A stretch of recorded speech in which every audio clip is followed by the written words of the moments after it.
ГСП онлайн. Городские новости сейчас. Пятница, 14:00. Пресс-конференция в управлении ГИБДД. Инспекторы рассказали об успехах и неудачах минувшего года. За 2014 год увеличилось количество детского травматизма на дорогах. За год погибло 4 ребенка. Актуальный вопрос об ужесточении наказания за вождение в состоянии алкогольного опьянения тоже не остался в стороне.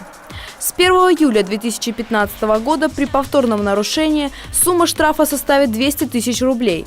В случае ДТП с летальным исходом водителю грозит от 2 до 7 лет лишения свободы. Пьяный человек за рулем, пьяный водитель, тот же самый убийца, потенциальный убийца. То есть за это надо наказывать. Я не уверен, то есть не знаю, как специфика еще дальше будет этого. Это то есть как бы не мое. Нам, я так думаю, пришлются всякие рекомендации, как чего это будет производиться. Но я за. В 2015 году водители ждут и другие перемены.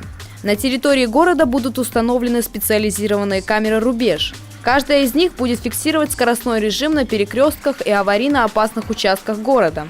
Всего будет установлено 18 рубежей. Пешеходов тоже ждут нововведения. С 1 июля в темное время суток пешеход должен носить светоотражающие элементы. Штраф за несоблюдение для пешеходов составит 500 рублей. Белые северные ночи не отменяют этого закона.